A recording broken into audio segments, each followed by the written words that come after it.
இது ஐபிஎல் ரிட்டன்ஷனில் 3வது வீடியோ. ஆல்ரெடி சென்னை சூப்பர் கிங்ஸ்க்கும் குஜராத் டைட்டன்ஸ்க்கும் டெல்லி கேபிட்டல்ஸ்க்கும் ஒரே வீடியோவாக அப்லோட் பண்ணியிருப்பேன், பாருங்கள். அதுக்கப்புறம் Mumbai Indians, Rajasthan Royals, Lucknow Super Giant, Punjab Kings இந்த 4 டீமுக்கு சேர்த்து ஒரு வீடியோவை அப்லோட் பண்ணியிருப்பேன். அதையும் பார்த்துட்டு வாங்க.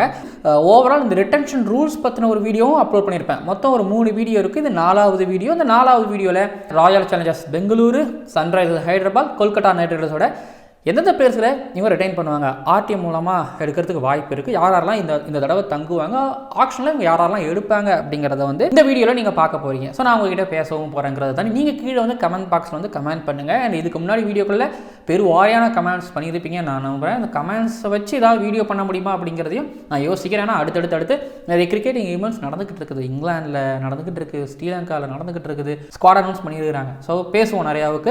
லேடிஸ் அண்ட் ஜென்டில்மேன், இந்த ஐபிஎல் ஆக்ஷன் 2025 ஸ்பெஷல் கிரிக் ஆனந்த் ஆஸ்ட்ரோவிற்கு உங்களை வரவேற்கின்றேன். வழக்கமாக நான் ஆர்சிபி வச்சு தான் ஸ்டார்ட் பண்ணுவேன். இந்த தடவை ஆர்சிபி வச்சு நான் முடிக்கிறேன். அப்படி முடிக்கும் பொழுது ஆர்சிபியிலிருந்து யாரை ரிட்டைன் பண்ணுவாங்க அப்படின்னு பார்க்கும்பொழுது, யாரை ரிலீஸ் பண்ணுவாங்கன்னா ஃபேஃப் டு பிளஸஸ், மேக்ஸ்வெல் 2 பேரும் ரிலீஸ் பண்ணுவாங்கன்னா, ஃபேஃப் டு பிளஸஸை எடுத்து கேப்டனாக ட்ரை பண்ணியாச்சு. பெருசாக மாற்றம் எதுவும் இல்லை. லாஸ்ட்டு சீசன்லேயும் கடைசியாக தான் உள்ளே ஆல்மோஸ்ட் வந்தாங்க.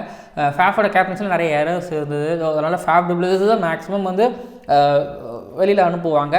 மேக்ஸ்வெல்ல வெளியில் அனுப்புவாங்கன்னா இப்போ யாரை உள்ளே எடுப்பாங்கங்கிற ஒரு கேள்வி இருக்குதுல்ல.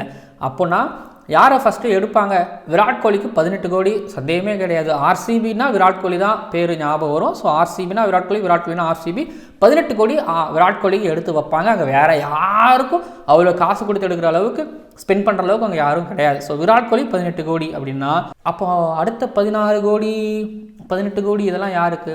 சிராஜுக்கு எவ்வளோ தருவாங்க? சிராஜும் ஆர்சிபியில் தான் ஸ்டே பண்ண போகிறாருன்னா சிராஜுக்கு 11 கோடி.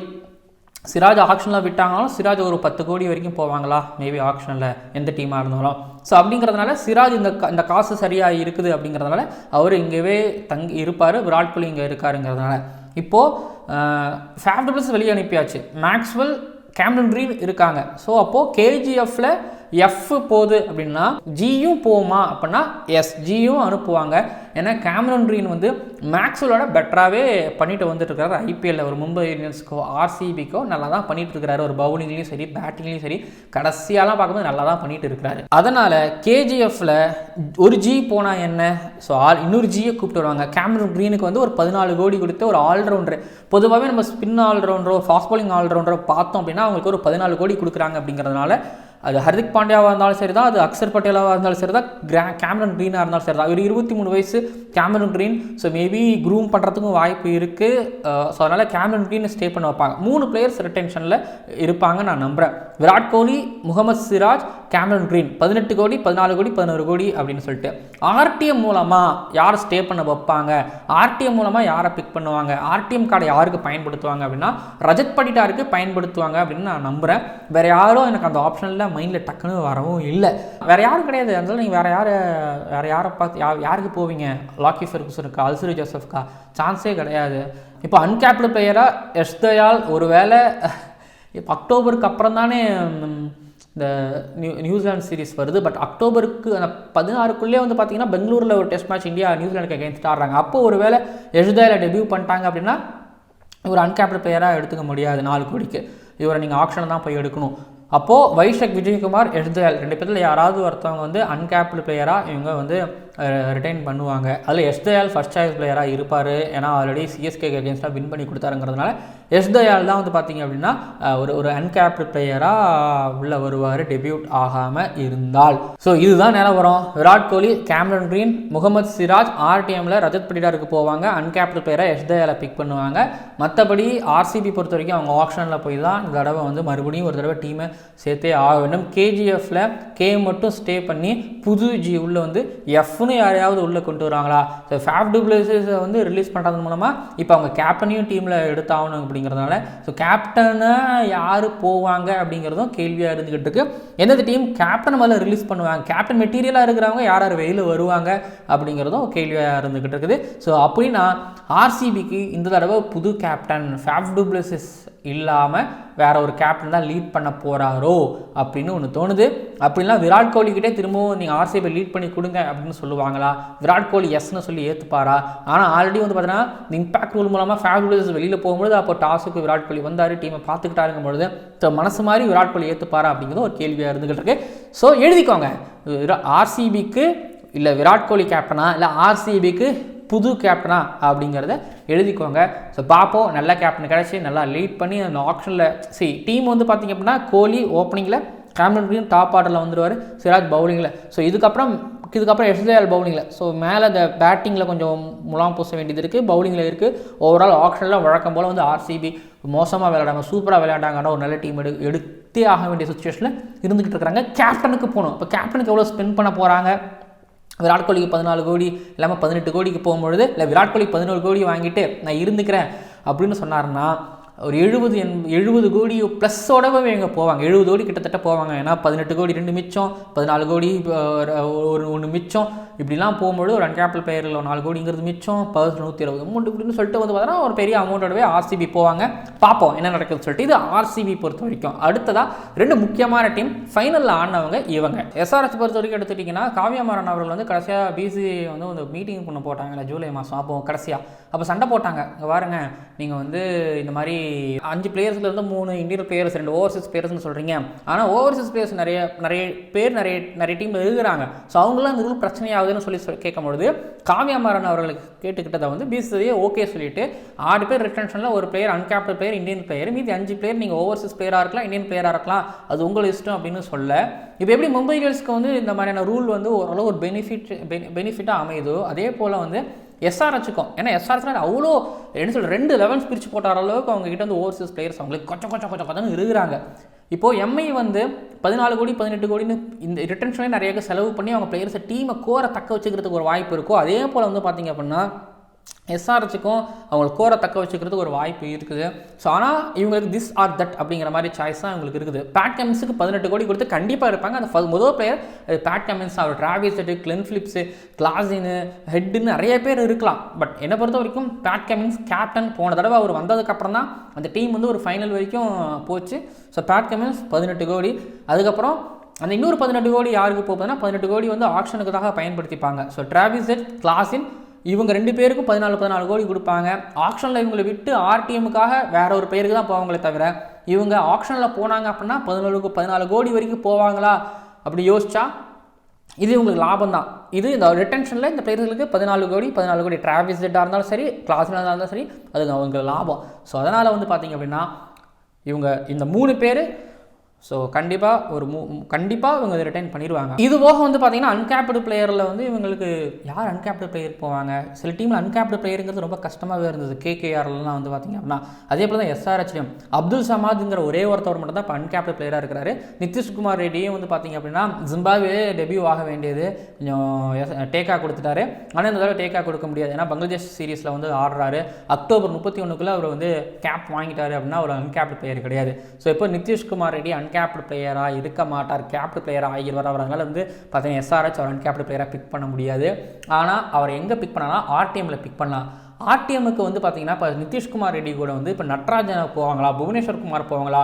ஒரு பவுலிங் எப்படி லீட் பண்ணுறதுக்கு ஒருத்தவங்க தேவைன்னா பேட் கமின்ஸ் லீட் பண்ணிடுவார். புவனேஸ்வர் குமார் தேவையில்லை. அப்போது நட்ராஜனா நிதிஷ்குமார் ரெட்டி அப்படின்னா நிதிஷ்குமார் ரெட்டிக்கு தான் மேக்ஸிமம் போவாங்க. நட்டுவாக ஆக்ஷனில் விட்டு எடுத்துப்போம். நட்டு ஆக்ஷனில் போனால் 7 கோடி 8 கோடிக்கு போவார். நம்ம இங்கே ஆர்டிஎம் பயன்படுத்தி நம்ம வந்து நிதிஷ்குமார் ரெட்டியை எடுத்துட்டோம் அப்படின்னா அது நம்மளுக்கு சரியாகவும் இருக்குன்னு சொல்லிட்டு ஒரு ஃபாஸ்ட் பவுலிங் ஆல்ரவுண்டர். போன தடவை வந்து emerging player of the year award வாங்கினார். இப்போ பவுலிங் நல்லாவும் போட்டுட்ருக்காரு. அப்படிங்கிறதுனால நிதிஷ்குமார் ரெட்டியை தான் வந்து ஆர்டிஎம் மூலமாக பயன்படுத்தி எடுப்பாங்க. அதுக்கப்புறம் வந்து பார்த்தீங்கன்னா சர்ப்ரைஸாக அபிஷேக் சர்மா போன வருஷம் டிராவிஸ் ஹெட் கூட சேர்ந்து அடித்தார், துவம்சம் பண்ணாருங்கிறதுனால அவருக்கு 11 கோடி கொடுப்பாங்க. இதில் மற்றவங்களில் பாருங்களேன், மார்க்கோ என்ஸ்னோ, கிளென் பிலிப்ஸோ, அசரங்காபோ, ஃபசல் ஃபரூக்கி, உம்ரான் மாலிக்கோ, ஷபாஸ் அகமதோ, வாஷிங்டன் சுந்தரோ, மயங்க் அகர்வாலோ இவங்க யாரும் 11 கோடிக்கு டிசர்வ்டான்னு கேட்டிங்கன்னா சில பேர் அதுக்கும் மேலே இருப்பாங்க. பட் அபிஷேக் சர்மாவை வந்து ஒரு ஃபியூச்சராக பார்த்து 11 கோடிக்கு கொடுத்து வச்சிருக்கிறதுக்கு வாய்ப்பு இருக்குது. அபிஷேக் சர்மா ஆக்ஷனில் விட்டாங்கன்னா எவ்வளோ கோடிக்கு போவார்னு தெரியலை. ஆனால் அபிஷேக் சர்மாவை ஃபியூச்சராக யோசித்து 11 கோடிக்கு நிறுத்தினாங்கன்னா அது எஸ்ஆர்ஹெச்சுக்கு தான் பெரிய லாபம். பேட் கமின்ஸ்க்கு 18 கோடி, கிளாசினுக்கு 14 கோடி, டிராவிஸ் ஹெட்டுக்கு 14 கோடி, அபிஷேக் சர்மாவுக்கு 11 கோடி. சரி, அன்கேப்டு பேராக அப்துல் சமாதுக்கு போவாங்க, இல்லை மயங்க் மார்க்கண்டே போவாங்க, 4 கோடி அப்படிங்கிறது. தென் ஆர்டிஎம்மில் நிதிஷ்குமார் ரெட்டிக்கு போயிடுவாங்க. தென் ஆப்ஷனில் நட்ராஜன் எடுக்கிறதுக்கும் ஒரு வாய்ப்பு இருக்குது. அப்படிங்கிறதுனால வந்து பார்த்தீங்க அப்படின்னா இவங்களுக்கு மொத்தமாகவே டீம் இங்கே செட் ஆகிடுச்சு. 6 பேர் இங்கே பிக் பண்ணியாச்சு அப்படிங்கிறது தான் நான் பார்க்குறேன். ஸோ இவங்க ஆப்ஷனுக்கு போகும்போது ஒரு 55 கோடி 50 கோடியோடவே போவாங்க. நிறைய விரயம் பண்ணாலும் அவங்களுக்கு டீம் இங்கே செட் ஆகிடுச்சு. ஆப்ஷனில் போயிட்டு வந்து பார்த்தீங்கன்னா கொஞ்சம் பெர்ஃபார்மன்ஸ் பண்ணுற பிளேயர்ஸை பிக் பண்ணிட்டாங்கன்னா வழக்கம் போல் வந்து பார்த்தீங்கன்னா செமிஃபைனல்ஸ்ட்டாக அவங்க இருப்பாங்க, பிளே ஆஃபில் இவங்க எப்படியும் இருப்பாங்க. ஸோ டீம் பக்கா.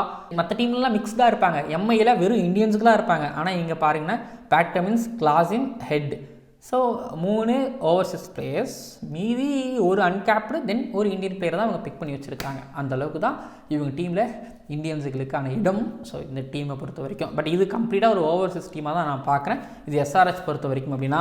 ஸோ கடைசியாக 2024 ஐபிஎல் சாம்பியன்ஸுகளான கொல்கத்தா நைட் ரைடர்ஸ். இப்போ கேகேஆர் பொறுத்த வரைக்கும் என்ன ஆச்சுன்னா இவங்க யாரெல்லாம் பிக் பண்ணுவாங்க, இவங்க யாரெல்லாம் விடுவாங்க அப்படின்னா இவங்களுக்குலாம் பெரிய தலைவலி, ரொம்ப பெரிய தலைவலி இருக்குது இவங்களுக்கு.